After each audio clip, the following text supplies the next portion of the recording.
Alors, on va poursuivre et clôturer cette journée. Donc là, c'est le moment où j'ai la pression puisque j'ai des slides et que tout à l'heure, j'ai entendu ce que Bruno a dit sur les slides, que mes slides ne ressemblent pas du tout à celles de Bruno et que du coup, j'espère quand même que je ne vais pas vous perdre. Je vous emmène avec moi à Vivatech 2024. Vous savez, le Web Institute accompagne sur 3 jours près de 200 délégations d'entreprises à la découverte un peu de ce qu'il y a de mieux à voir sur le salon. Et donc, on a fait un petit florilège en preview de notre rapport Vivatech qui sortira courant de la semaine ou début de semaine prochaine. Donc on va couvrir ça ensemble sur la fin de la journée. Alors, quelques chiffres sur cette 8e édition de Vivatech, donc une édition record, 165 000 visiteurs de plus de 160 pays, 13 500 startups représentées, 2000 exposants. Et puis un reach global qui atteint, selon les dires de Vivatech, 2 milliards de personnes. Un line-up impressionnant de speakers de différents horizons. On a notamment cité Mistral tout à l'heure. Donc il y avait Arthur Mensch qui était sur scène. Elon Musk qui intervenait cette année pour la 2e année consécutive d'ailleurs en visio. Bernard Arnault qui est venu remettre le award d'innovation de LVMH. Ou encore Yann Lequin, le Chief AI Scientist de Meta. Alors il y avait aussi quelques innovations un peu waouh et puis un peu qui prenaient un peu de place aussi. Donc par exemple Volocopter qui propose ce taxi volant qui se décolle et atterrit à la verticale et qui transporte 8 personnes. Donc on n'est pas encore hyper optimisé en termes de place puisque ça prend à peu près la taille de cette salle. Mais c'est intéressant de voir les virages qui sont pris sur la partie mobilité. Il y avait Tesla qui exposait un certain nombre de véhicules concept. C'est globalement intéressant de noter que de plus en plus de constructeurs automobiles choisissent des salons technologiques pour exposer et plus forcément le traditionnel salon de l'automobile. Quelques points à retenir, donc l'IA et particulièrement l'IA générative dominait évidemment beaucoup de stands. Sur l'ensemble des exposants, il y en avait à peu près 40% qui avaient dans leur descriptif une activité reliée à l'IA ou à l'IA générative. C'est assez marrant d'ailleurs parce que l'année dernière, c'est vrai que Vivatech donc, a lieu en mai-juin, finalement c'était à peine 6 mois après les débuts de ChatGPT et il y avait presque un petit décalage entre les exposants et puis ce qu'on voyait déjà comme réalité. Là, cette année, c'était absolument omniprésent. Un point intéressant à noter aussi, c'est l'aspect très politique. On a trouvé de cette édition beaucoup de personnalités politiques invitées. Par exemple, John Kerry, l'ancien Secretary of State des États-Unis, Charles Michel, le président du Conseil européen. Donc, on voit qu'avec justement tous les questionnements éthiques que peut poser l'intelligence artificielle et qui se pose autour de la donnée, il y a aussi du coup ce lien qui se fait assez fortement avec la politique. Et puis c'est aussi un outil de soft power. Alors la France n'a pas dérogé à la règle. Vous voyez, beaucoup de métropoles, de régions avaient leur stand. Alors c'était d'ailleurs assez intéressant de noter que la nature des startups exposées faisait honneur à l'identité de la région. Par exemple, la région Nouvelle-Aquitaine avait tout un set d'expériences à proposer autour du vin. Et puis c'était aussi l'occasion de dévoiler la nouvelle promo Next 40 120 de la French Tech, toute la partie Green Tech aussi. Donc vraiment l'idée c'était d'en faire un outil de communication et de soft power. Il se dit que le gouvernement français s'est rendu au JITEX à Dubaï à l'automne dernier, qu'ils ont vu la qualité de ce qui était fait en termes de services publics par les Émirats et que, un peu vexés, ils ont décidé d'avoir un très très gros stand à Vivatech pour montrer que eux aussi quand même ils étaient très forts. Et puis c'est un enjeu de soft power et de politique aussi pour les pays étrangers. Beaucoup de stands, vous voyez, beaucoup de pavillons par pays. Il y avait notamment un pavillon ukrainien, mais aussi beaucoup de pavillons de pays du Golfe qui étaient très présents cette année, pareil, pour affirmer leur positionnement sur ces sujets. Le pays à l'honneur, c'était le Japon, avec une 60aine de startups exposées. Et c'est assez intéressant d'ailleurs parce que le pays invité l'année dernière, c'était la Corée. La Corée, on sait qu'ils sont quand même globalement très en avance sur l'innovation, la tech, particulièrement dans certains secteurs comme la beauté par exemple. Et bien le Japon, pour un pays développé, paradoxalement, ils sont un peu plus en retard. Donc c'était intéressant de voir la place qu'ils occupaient cette année. Je vous le disais, donc l'intelligence artificielle, une tendance majeure présente avec des applications dans à peu près toutes les industries. On va avoir l'occasion de faire un petit tour des labs qu'il y avait. Et puis, symbole que l'IA était le cœur du sujet, il y avait cette AI Avenue par Salesforce. Donc cette avenue, c'est une espèce de grande diagonale pour ceux qui connaissent le salon qui est là tous les ans.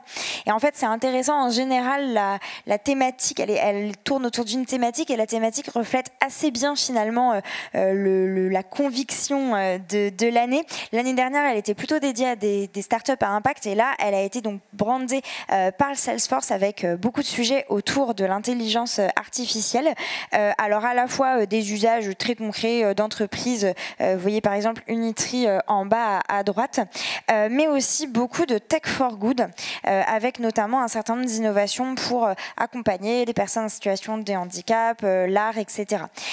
Globalement, c'était assez intéressant cette année de noter la maturité, le côté opérationnel des solutions qui étaient proposées. On était moins que d'autres années, on a trouvé dans de l'innovation pour faire de l'innovation, mais beaucoup plus dans des choses qui avaient pour viser d'avoir voilà, une réelle utilité pour l'entreprise ou pour les individus. Voilà, donc plusieurs annonces qui ont été faites et nouvelles qui ont été partagées, notamment Anthropic avec Claude a annoncé son lancement en Europe. Anthropic, ils étaient hébergés sur le stand AWS. Alors intéressant d'ailleurs de noter que c'est AWS qui exposait et non pas Amazon. Ils ont vraiment mis en avant la partie cloud et ils montraient sur leur stand vraiment toute la chaîne de valeur autour de l'IA avec, enfin ça allait de Nvidia avec les puces à Hugging Face par exemple pour justement l'utilisation de modèles d'IA générative. Beaucoup de démos sur le stand d'Artefact aussi avec le lancement de l'AI Film Festival par exemple qui est une compétition de courts-métrages pour justement récompenser la créativité à l'heure de l'IA générative en partenariat avec MK2.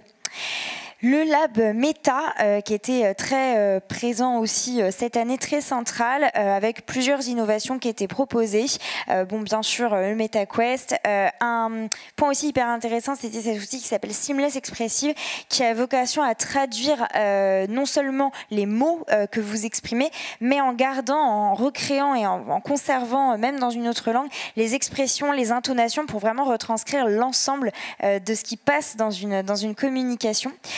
Parenthèse, je vous parle d'AWS, de Meta, c'était Google quand même le grand absent cette année. On sent bien qu'avec les complications qu'il peut y avoir autour de Bard et Gemini, ça les impacte. Et Microsoft, alors ils avaient un stand qui était divisé en deux, une partie avec leurs innovations à eux et puis une partie start-up.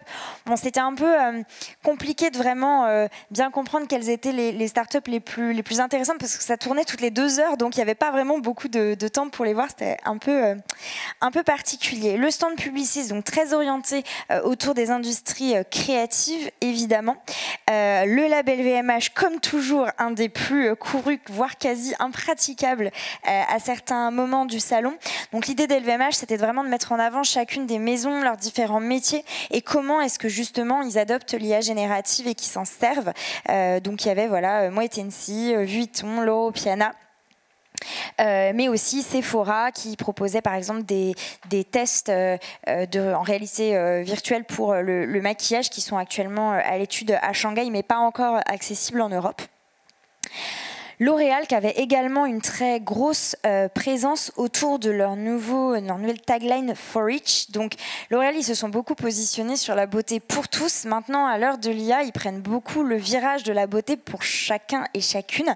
Donc ils proposaient justement un certain nombre d'outils de personnalisation au travers de leurs différentes marques.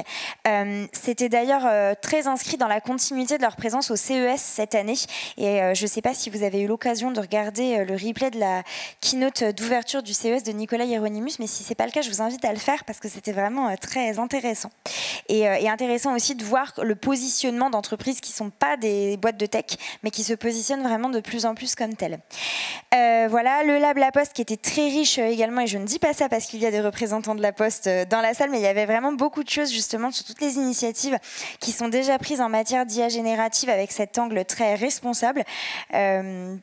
Et puis le lab de Bouygues qui montrait beaucoup d'innovations plutôt dans le secteur de la construction, d'Engie plutôt dans le secteur de tout ce qui est durabilité et énergie, ou encore Sanofi qui avait un très beau stand avec beaucoup d'innovations plutôt du coup dans le domaine du médical.